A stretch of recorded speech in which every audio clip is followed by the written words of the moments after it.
Uplift the lives one day at a time. Kimmy Kim and Elations Radio. They're here to get your day going fine. Kimmy Kim and Elations Radio. Kimmy Kim and Elations Radio. Kimmy Kim and Elations Radio. And here's your host, Miss Kim Robinson. Well, what's going on, my good people? Charles McCuthchen here, your favorite entrepreneur.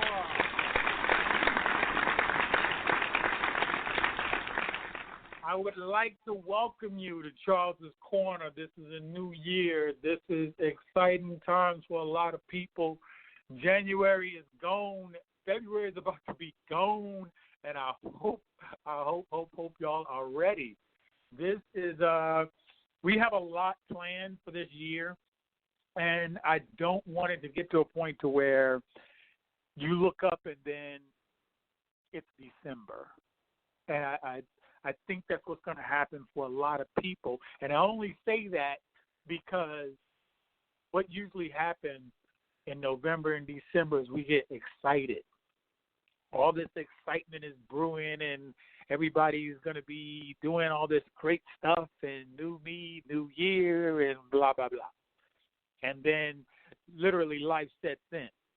And so right now life is set in on a lot of people because after January 21st, 22nd, a lot of people just go back to doing what they were doing the previous year and then the previous year and then the previous year. Nobody's in the gyms anymore. Everybody put that project down that they were working on. That's our reality.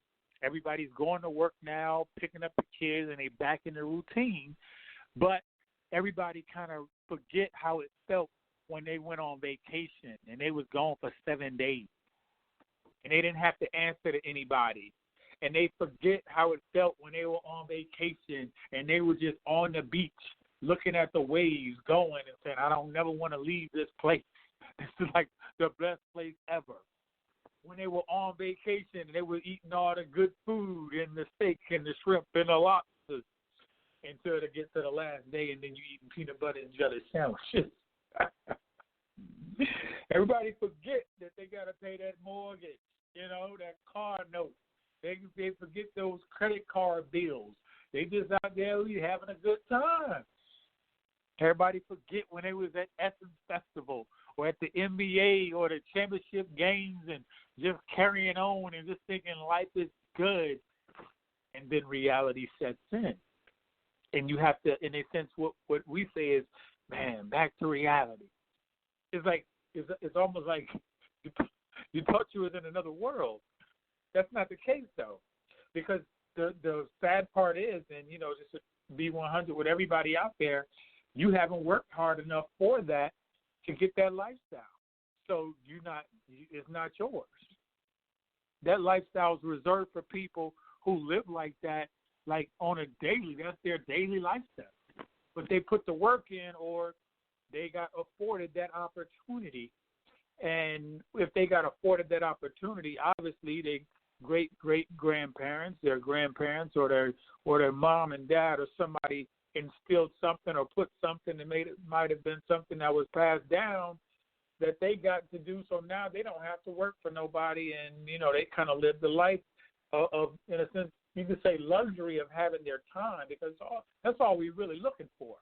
We don't really miss our time until it's up.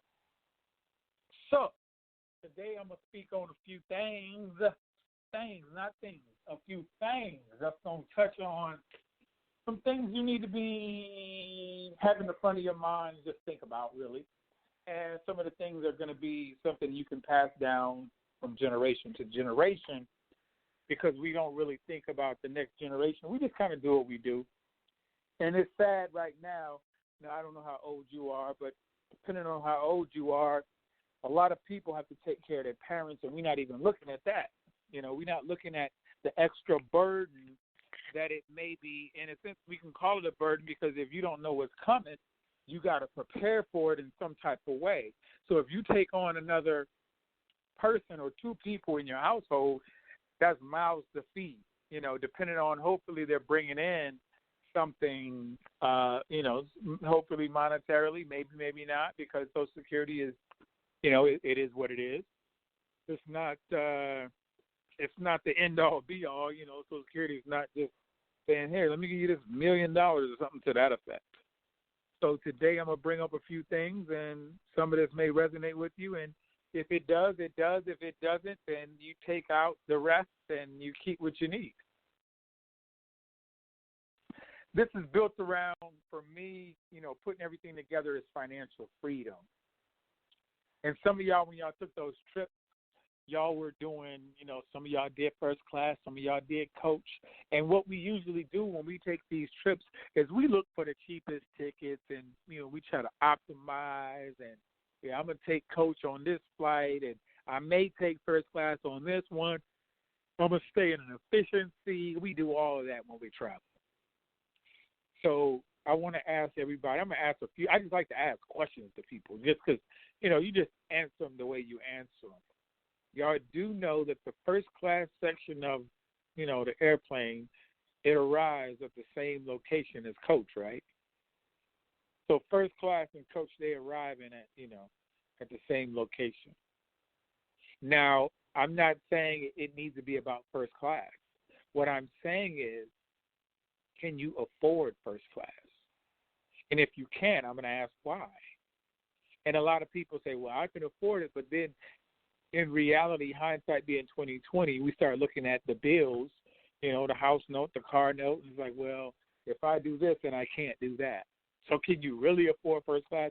Can we really afford all the travel? You got some people, they travel and they wits out. But if you look at that credit card, they maxed out on 3 of them now. But they still traveling, though.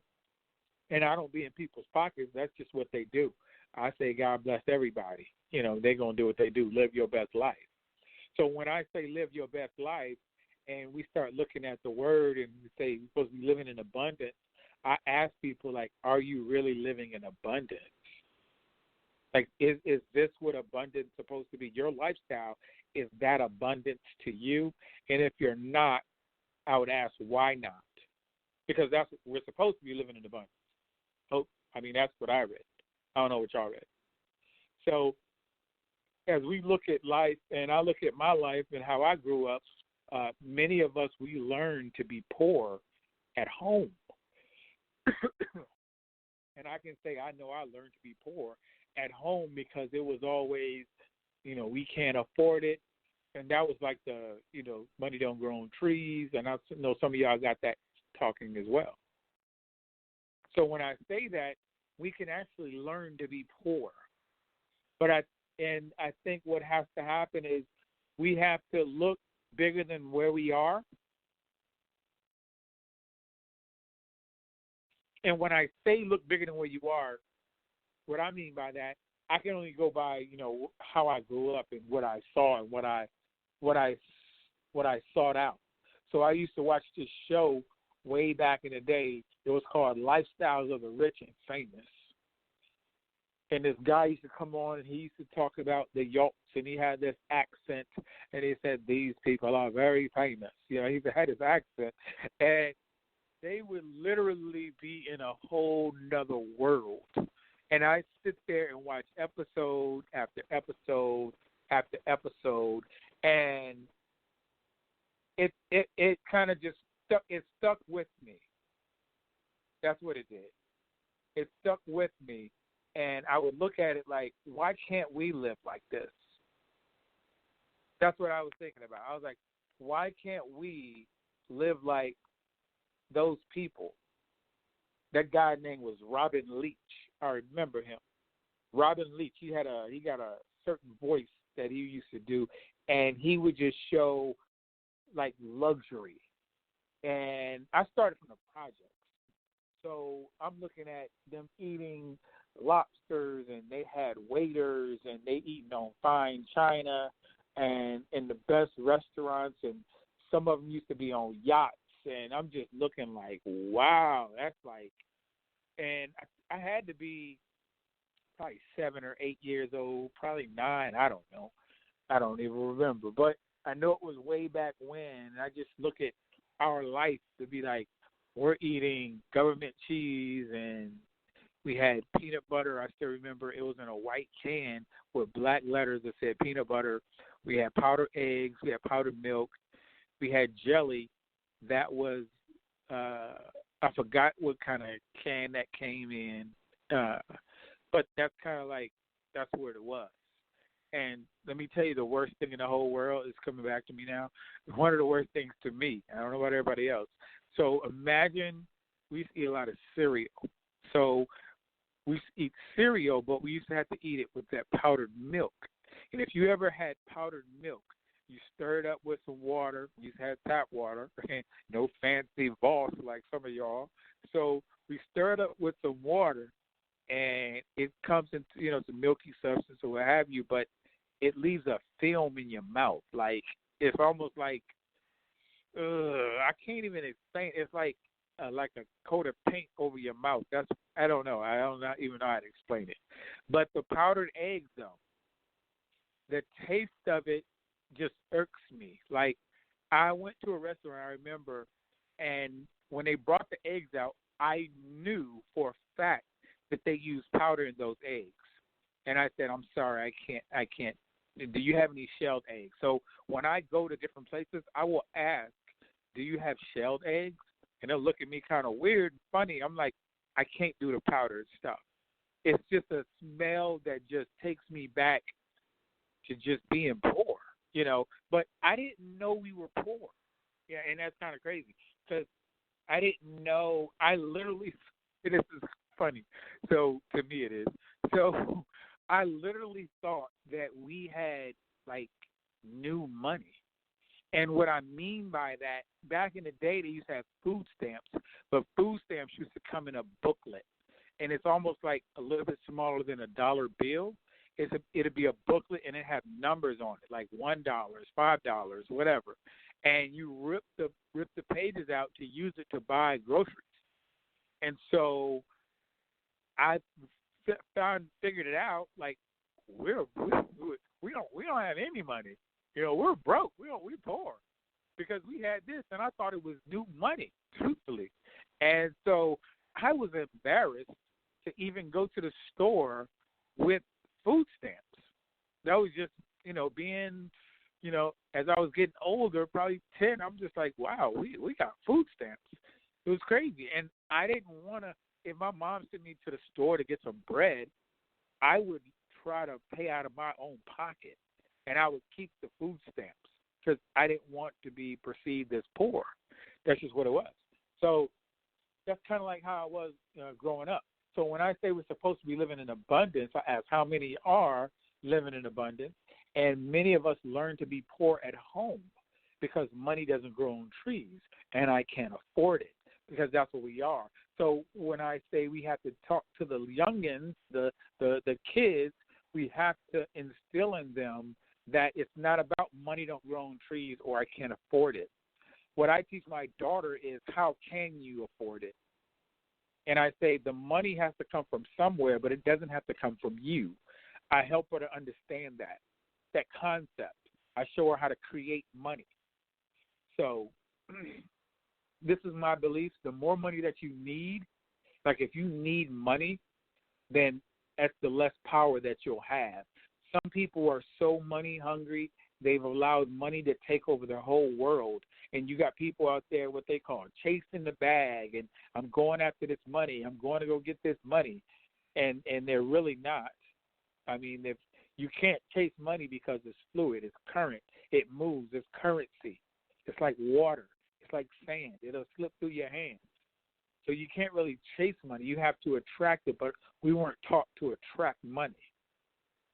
So I recently did a test.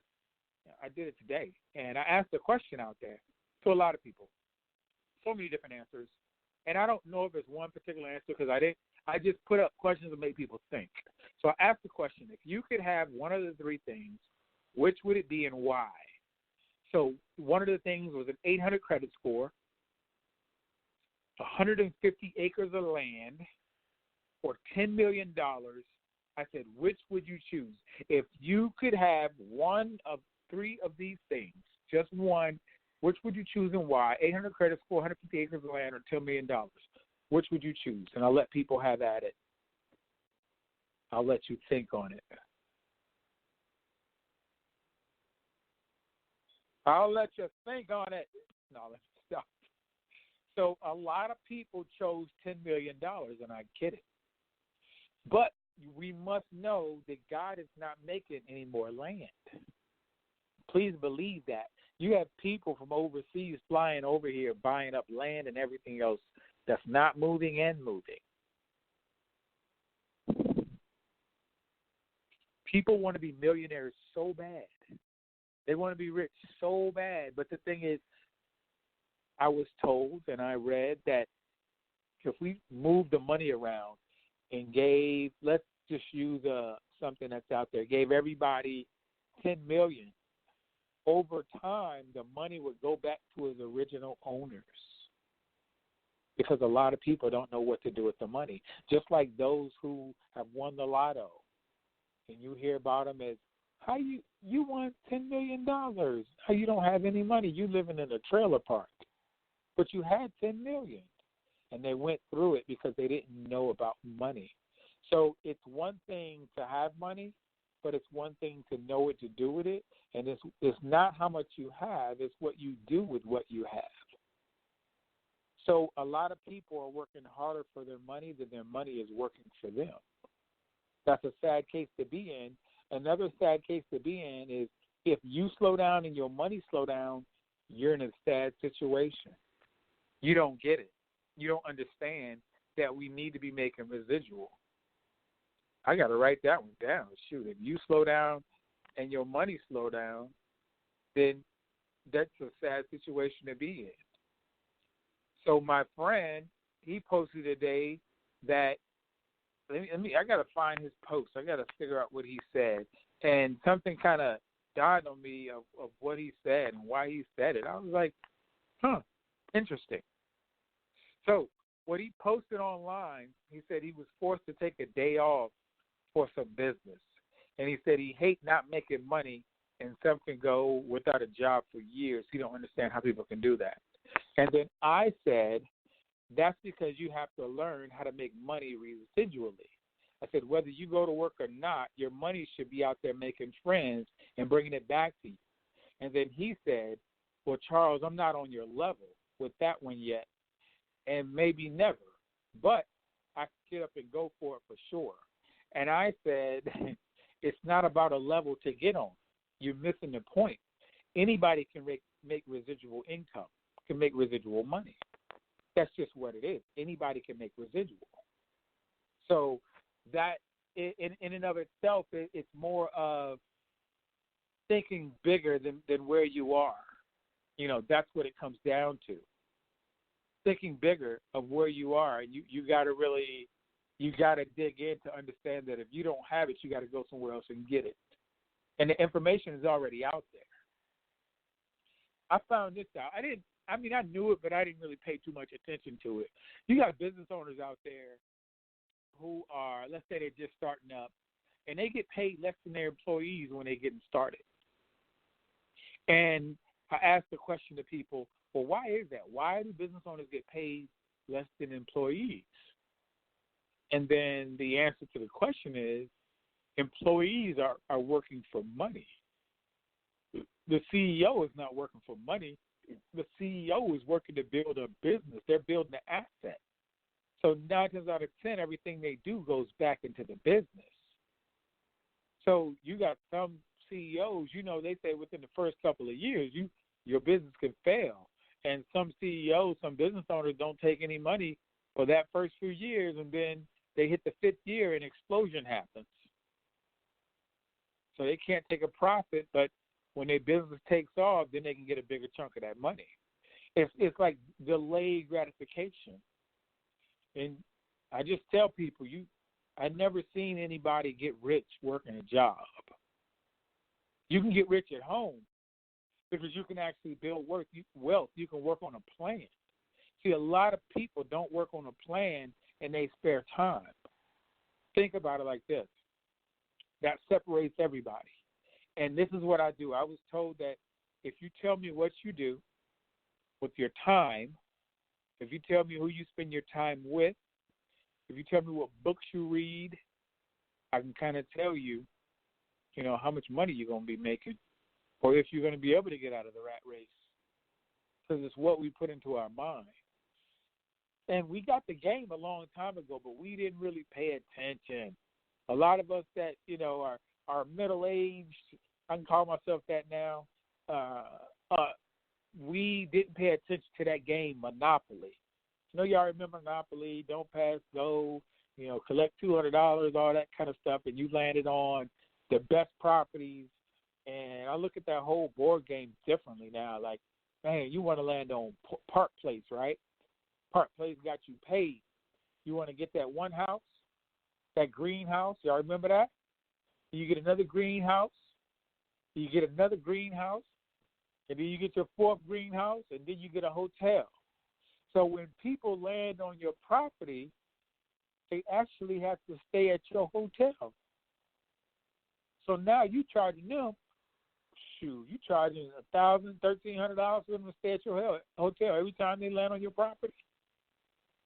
And so there was a bad neighborhood, then there was a good neighborhood. The good neighborhood, that's where you want to put your hotels at. So people got to land on your hotel, and then they got to pay you out of pocket. So the goal of the whole game was you try to buy up all the property. But we didn't even pay attention. And the thing is, see, a lot of people use their money the wrong way. They get that paycheck and we just blow it. We down in New Orleans.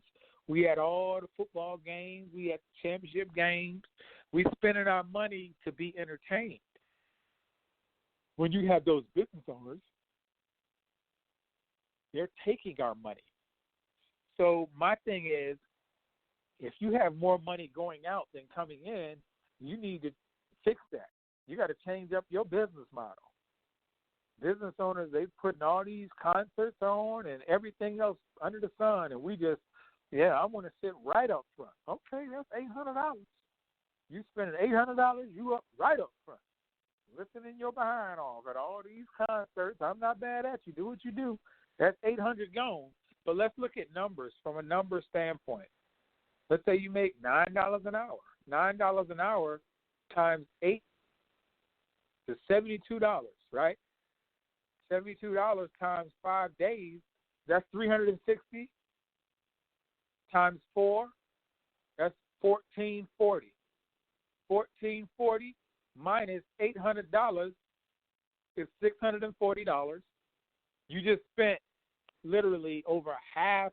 You worked for a whole month, and you spent over half of your money at a concert. That's probably going to last 2 hours, 3 hours, I don't know. So a whole $800 at a concert for $640. So you got to get an outfit. I'm just going to minus $150 from that. If you're a woman or you getting your hair done, I'm just going to go 100, but I know it's more. You're down to $390. You got the car clean. That might be like $40. You at $350. You got to eat. And if you got people with you, that might be $50 to $75.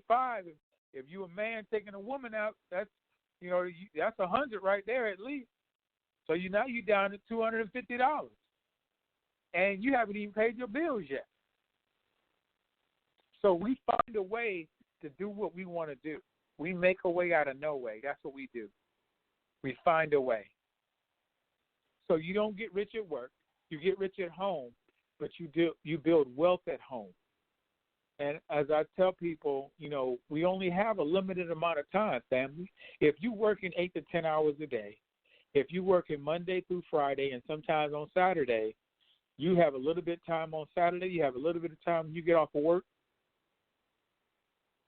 Because I know you're tired after you get off of work. I know you're tired. You got about 4 hours. If you got kids, you got to spend some time with them, get them ready, food, everything.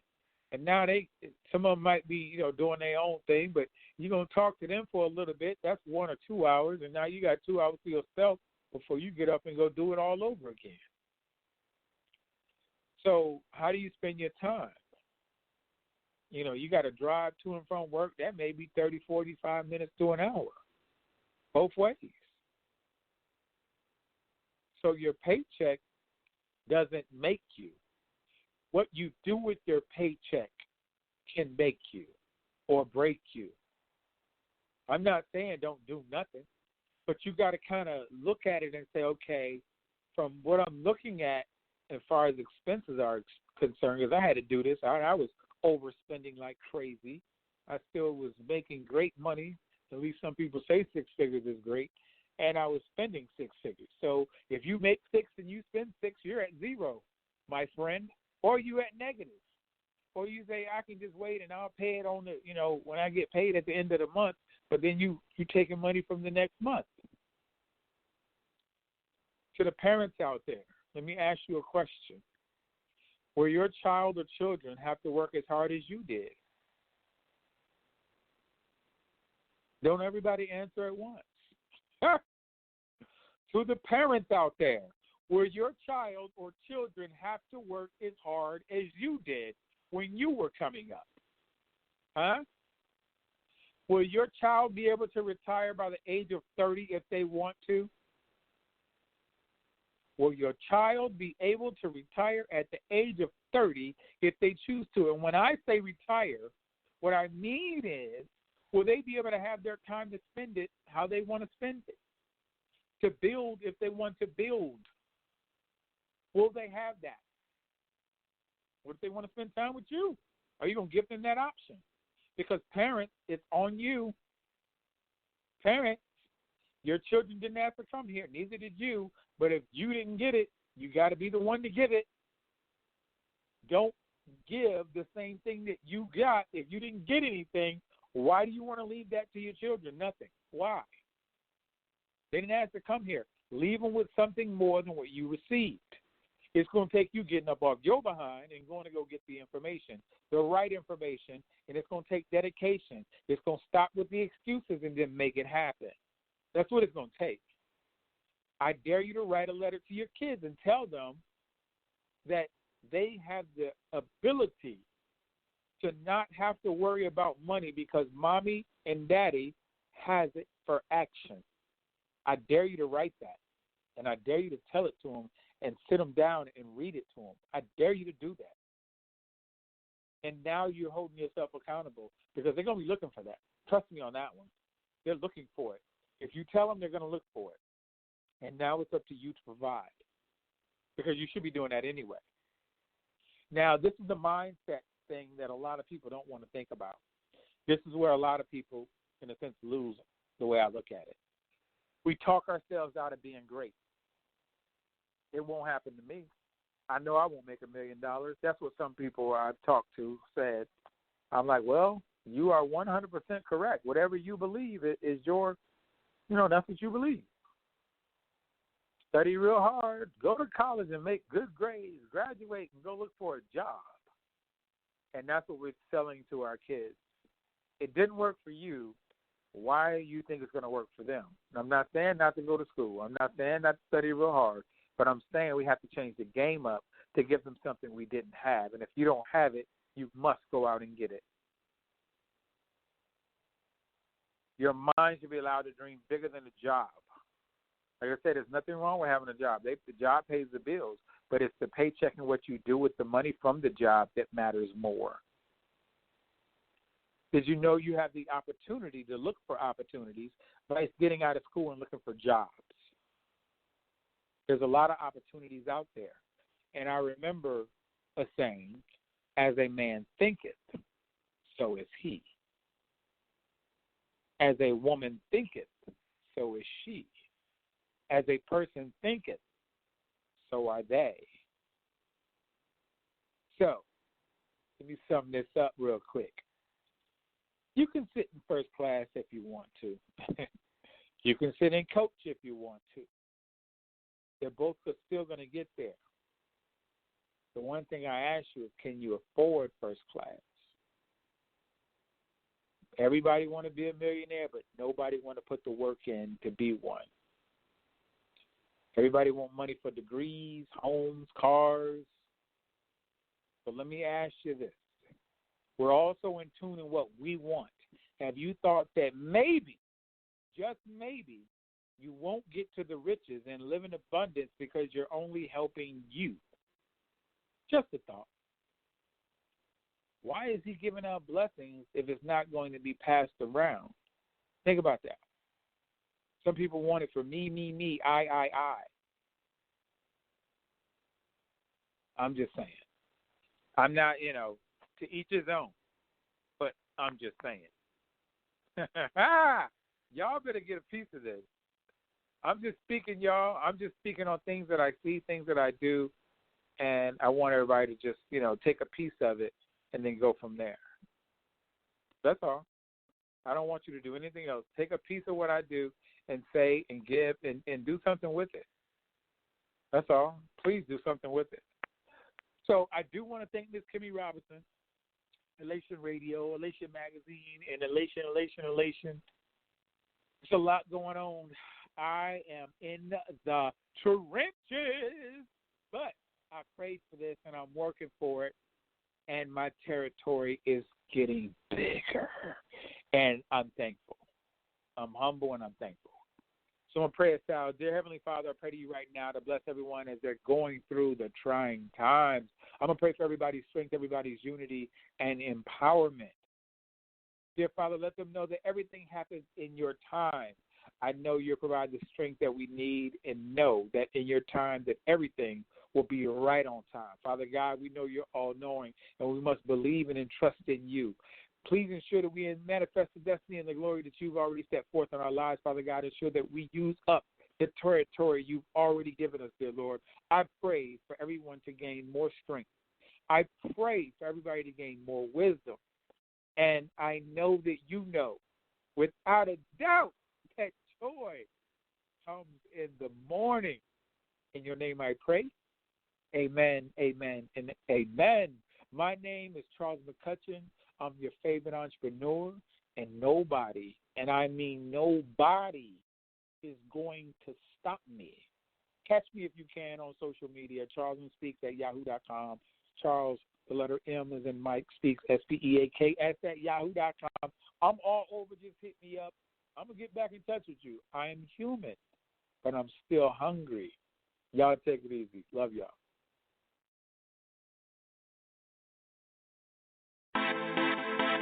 Shout out D on the track, Paint Music Media. Shout out DJ Lee Productions, and I'm Al Care. But if you a game changer, got my head up, my grind on high, win, lose, or drought, I'ma ride till I die. I go hard in that lane, my God is the aim. Put me in, coach, and watch me change the game. Cause I'm a game changer, I'm a game changer, I'm a game changer, I'm a game changer, I'm a game changer, I'm a game changer, I'm a game changer, I'm a game changer. I'm full court press, I pledge allegiance to the best. Ain't nothing left to give it that reverence that the Father gets. So every day I work the sweat, can get the flesh another rest. They say go hard or go home, I say just do whatever's best. It's evident I'm blessed and I work like it. Fight like a Viking, fight like a lichen. The difference is I like it, so I shine like I'm lightning. So I'm going head to head with certain depth. Who you liking? Yeah.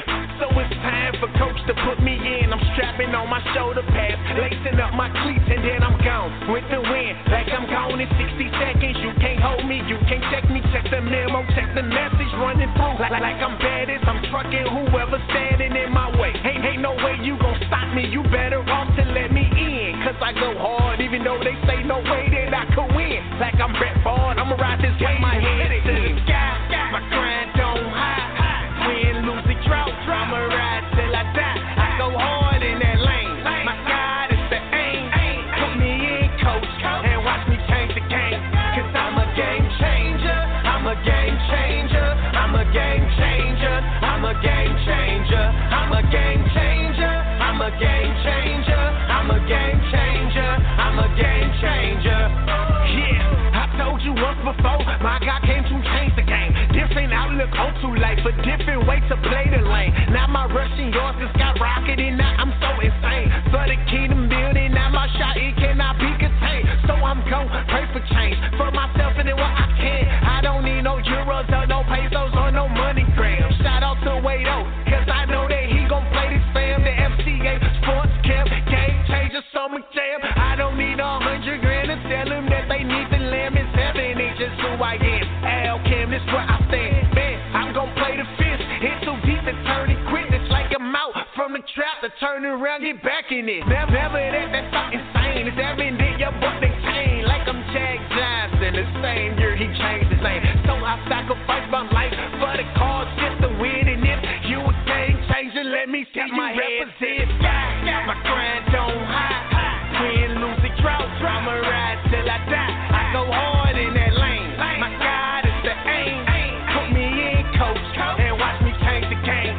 Cause I'm a game changer. I'm a game changer. I'm a game changer. I'm a game changer. I'm a game changer. I'm a game changer. I'm a game changer. I'm a game changer. Now put me in, coach. Now put me in, coach. Now put me in, coach. Now put me in, coach. I'ma go hard. I'ma go hard. I'ma go hard. I'ma go hard. Cause I'm a game changer. I'm a game changer. I'm a game changer. I'm a game changer. I'm a game changer. I'm a game changer.